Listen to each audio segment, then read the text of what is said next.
Hello दोस्तों, welcome to my YouTube channel. आज हम सॉल्यूशन करेंगे प्रीवियस ईयर जो अभी हुआ है UP triple S C JE का 2021 में 2016 का एग्ज़ाम था। 19 दिसंबर 2021 को हुआ है।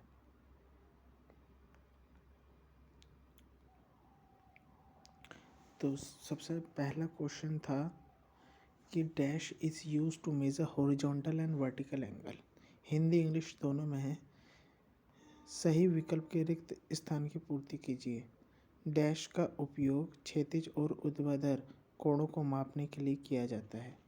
तो इसका आंसर होगा theodolite. C is the right answer.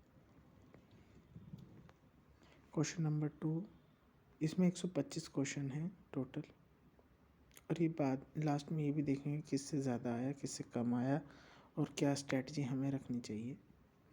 Question number 2, where should you implement the steel reinforcement in a singly reinforcement beam. आपको सिंगल रेनफोर्समेंट बीम में स्टील रेनफोर्समेंट का प्रयोग कहाँ करना चाहिए। इसका प्रयोग करते हैं हम सिंगली रेनफोर्समेंट टेंशन जोन में, क्योंकि टेंशन जोन जो होता है कंक्रीट के लिए वीक होता है, इसलिए उसी में हम प्रोवाइड करते हैं। डबली रेनफोर्समेंट में दोनों न्यूट्रल टेंसाइल जोन और कंप्रेसिव जोन दोनों में ही प्रोवाइड किया जाता है steel. Question number 3, fill in the blanks with the correct answer. EDM can be used up to range of 100 km while dash type is used with a range of up to 3 km। तो इसका answer हो जाएगा microwave और infrared. अभी आपको मैं वो भी दिखाता हूँ डिटेल। एक्सप्लेनेशन देखिए कि microwave EDMS can be used up to range of 100 km to locate the object. Infrared is commonly used type with a range up to 3 km. क्योंकि total station can be used to measure distance and angle. It employs an electronic theodolite and an EDM to serve this purpose. ठीक है, तो अब आ जाते हैं question number 4 पे। Which among the following is a constant of a good brick. तो brick बनाने के लिए हमें पता है कौन कौन सी घटक का इस्तेमाल किया जाता है। एलुमिना, सिलिका, आयरन ऑक्साइड, और ये इसने ऑप्शन क्या दे रखे हैं, स्टील, गोल्ड, कॉपर। तो इसका तो कर ही दोगे आप, फोर्थ का A is the right answer. Question number 5, fill in the blanks with the correct option. Mansard truss is a combination of. Mansard truss किस किस का कॉम्बिनेशन होती है, वो होती है किंग पोस्ट और क्वीन पोस्ट की। ये रहा मैंसर्ड रूफ ट्रस जो होता है combination of king and queen post trusses होता है। अपर पोर्शन तो होता है किंग पोस्ट ट्रस और लोअर पोर्शन होता है queen post truss. Upper pitch 30 to 40 degree, lower pitch 60 to 70 degree. ये और देख लेते हैं क्या नाम, किंग और क्वीन रूफ ट्रस होते कौन से। इसमें है ना ये किंग, ऊपर वाला पोर्शन तो ये किंग पोस्ट हो जाएगा और नीचे ये बॉक्सेस जो हैं ये क्वीन पोस्ट हो जाएगा। ठीक है, और सेपरेट फ़ोटो भी दिखाता हूँ।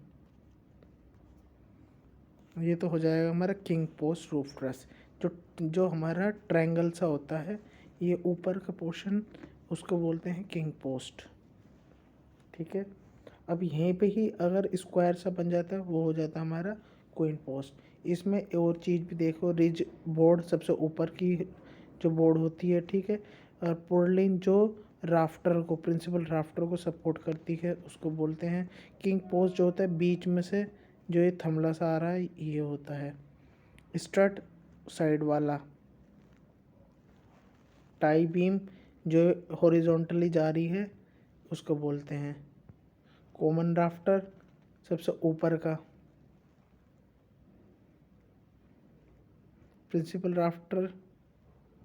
ये हो गया पोर्लिन, सपोर्ट के लिए होता है। तो अब क्वीन पोस्ट देखते हैं। तो जी ये रही हमारी क्वीन पोस्ट। जो स्क्वायर सा बन जाता है इसको बोलते हैं क्वीन पोस्ट। ठीक है, ये सब क्वीन पोस्ट के ही एग्जांपल्स हैं। एक और ये क्वीन पोस्ट। ठीक है,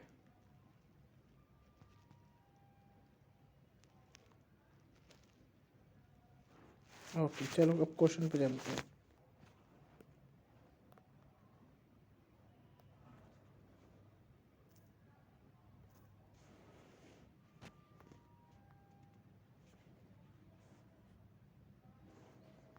अब आता है question number 6। Fine aggregate can pass through ISCF of. तो वो पास करता है 4.75 में, और बाकी ऑप्शन थे भी ऐसे कि हम इसको एलिमिनेट कर सकते थे। Question number 7। You have a plain and reinforced concrete footing leaning on the ground. Which of the following limitations should you maintain for the thickness at the edge of the footing? आपके सामने जमीन पर एक plane और reinforced concrete footing रखा हुआ है। Footing के किनारे पर मोटाई टी के लिए आपको निम्न में से कौन सी सीमा बनाए रखनी चाहिए? तो इसकी जो सीमा बनानी चाहिए वो या तो 15 के बराबर हो या 15 से ज़्यादा हो थिकनेस कम से कम। ठीक है, 7वें का C is the right answer. Question number 8। Which of the following foundation is adopted where the loose soil extends to a great depth? ये तो एक्सटेंड ग्रेट डेप्थ के लिए हम तो पाइल फाउंडेशन का इस्तेमाल करते हैं, जहाँ ढीली मृदा बहुत गहराई तक फैली होती है। Pile foundation is the right answer, 8 का D. Question number 9। Fill in the blank with the correct answer. Velocity correction is applied to account for. इसका वेलोसिटी का जो करेक्शन है इसका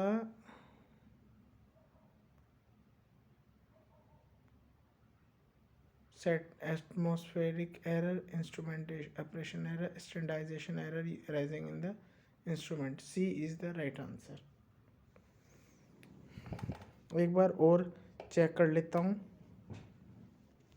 इसका आंसर कहीं नहीं मिला। ठीक है, तो क्वेश्चन नंबर 9 का velocity correction is applied to account for, मुझे जो लग रहा है इसको मैं बता सकता हूँ, सी लग रहा है मुझे। Standardization error rising in the equipment, साधन में उत्पन्न होने वाले मानकीकरण त्रुटियाँ। ठीक है, अब आता है क्वेश्चन नंबर 10।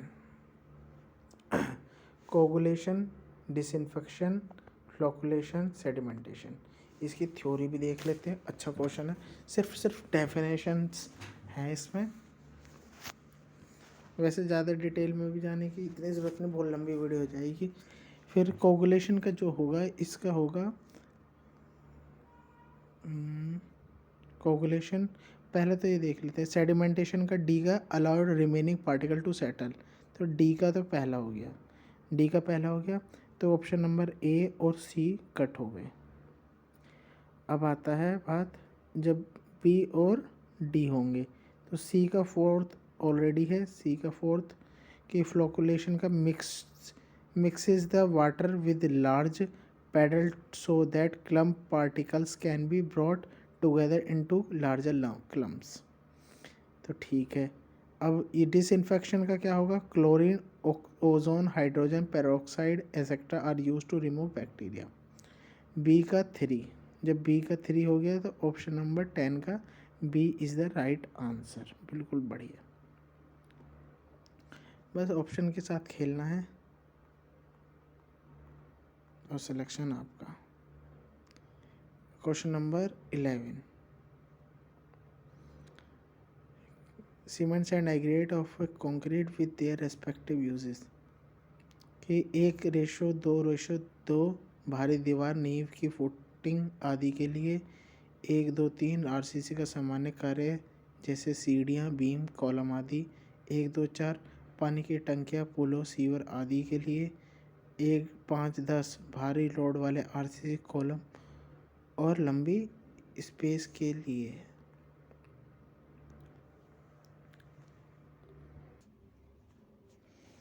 तो इसका आंसर जो हो जाएगा, ये देखो कि हमें क्या पता है, ये बहुत पतला कंक्रीट कौन सा है, लीन कंक्रीट 1:5:10, इसका रेशो क्या होता है M5 का। तो 1:5:10 ये जो होता है बहुत पतला लीन कंक्रीट हम अंडर फाउंडेशन में इस्तेमाल करते हैं। तो टी का कौन सा ऐसा ऑप्शन है जिसमें फाउंडेशन दिख रखा है, वो है पहला ही option for heavy walls and foundation footing. तो फाउंडेशन में पतला रखेंगे डी। तो डी का फर्स्ट, एक ही ऑप्शन है, डी का 1 हो जाएगा। ठीक है, और भी देख लेते हैं। ए का 4 दिखा रहा है, हाँ बिल्कुल सही है, for heavy load RCC column, RCC RCC long span, ये हो जाएगा हमारा ए का 4th। बी का 3rd, 1 2 3 water tank, bridges, sewer etcetera, ये भी सही है। 1 2 4 M15 होता है, ऑर्डनरी कंक्रीट ही होता है। सी का 2 general work of RCC such as stair, beams, column etcetera, बिल्कुल ठीक। हाँ तो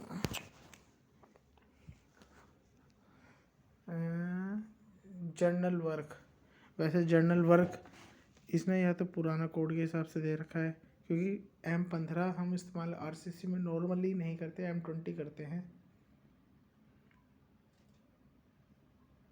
तो या तो सी का सेकंड,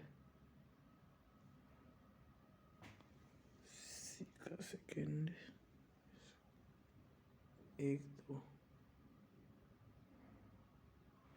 और तो इसके अलावा इससे बेस्ट ऑप्शन कोई नहीं लग रहा, या तो बी का 3rd।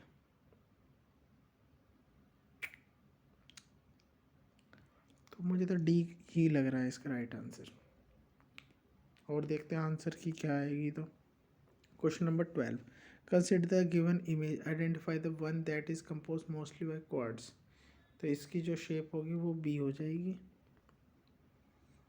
Question number 13, after analysing a flow meter you observe that it has enough straight pipe length before and after meter, what is the major reason behind these pipe। Hindi में क्या है, प्रवाह मीटर फ्लो का विश्लेषण करने के बाद आप पाते हैं कि मीटर के पहले और बाद में इसकी पर्याप्त स्ट्रेट पाइप लंबाई है। इन पाइपों की लंबाई के पीछे मुख्य कारण क्या होता है, मुख्य कारण क्या होता है इसका लंबाई करने का मुख्य कारण यही होगा बस कि स्टेबलाइज रहे, फ्लो मीटर के अंदर फ्लो प्रोफाइल एक स्थिर रहे। वैसे और ऑप्शन क्या है, minimize choking under dampen pipe vibration amplify कोरोफाइल।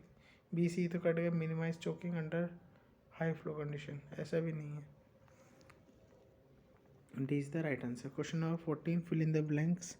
Dash is term used to define a brick cut in such a manner its one long face remain uncut। लंबा वाला कट ना रहे, कोई क्लोजर टाइप होता है ना, तो क्लोजर होगा। D is the right answer.